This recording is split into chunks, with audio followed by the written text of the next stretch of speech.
In this video, I'm gonna walk through the three-step process of going from side hustle to main hustle. So first things first, I'm gonna define a side hustle as a main hustle that has not gained enough size to support you financially. And this is an important delineation because if you're just trying to make side money, then to me, that's a distraction from what your real main hustle is, which is probably your career. If you have a career or you have a job, then I'm a big advocate of the reason you should have this job is because you're trying to learn and earn, and it should be probably geared more towards learning than earning, especially in the first decade. Once you have some of those learnings, if you want to just make your own money, then you take the skills you have and you have to make your side hustle really your main hustle. And my objective here is to, number one, first secure your family financially, which means live underneath of your means with just the income from your job. Your side hustle will also hopefully start making some income. Once I have a certain amount of savings, which for me would be like 6 months of living is what I would feel comfortable with before starting my next thing. And it's exactly what I had when I started my gym. I saved 50 grand from my consulting job over 2 years, living far under my means, only making 50,000 a year. In order to have a safety nut to make the next step, I'd save $50,000.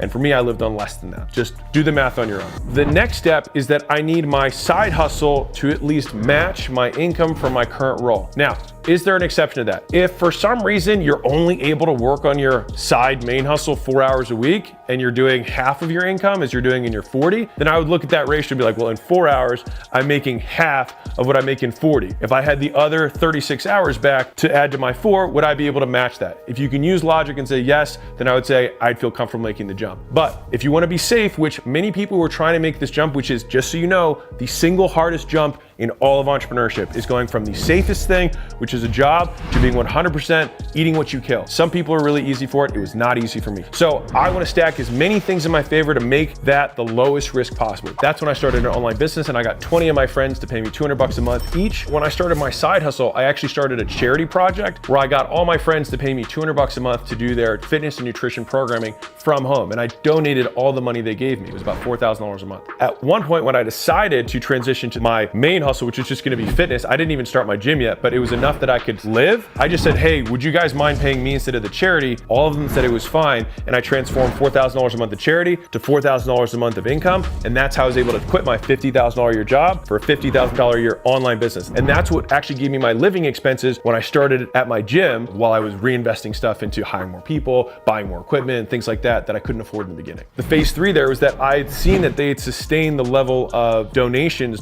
for a 6-month period. And then when I asked them to go to 4 payment, that was my big risk, and they said yes. And so then I felt confident that I had sustained this level of income from my side hustle for an extended period of time, and that ultimately gave me the confidence to jump into the new thing. And to be fair, I actually moved locations during that period of time and dramatically cut my overhead. So like, I was saving really aggressively, but when I wasn't sure that the money was gonna come in, my rent was first 0 because it was just the gym. But before that, just when I got to California, I just rented a bedroom from a guy that I met at the gym for $400 a month. And he wanted me to live there because he wanted to get fit. He gave me that discount, and that's, I mean, use what you got, right? And so I would meal prep every Sunday with him. And so he got a little bit of value from that, which I got to have a discounted payment. And sometimes he'd chip in on groceries for my food. Like, I've maintained my relationship with that guy for a decade now. Some of those early people who help you out, I think it's always worth remembering them. And so for my first phase of saving up, I saved $50,000, making $50,000 a year over 2 years, which means I was living on like a third of what I could possibly live on at that time, because I wanted to save up this nut to go all in on the thing I wanted to do. Now, I didn't know how sustainable that was, and this is probably something you might not have thought of, is that I want to sustain that level of income for 6 months.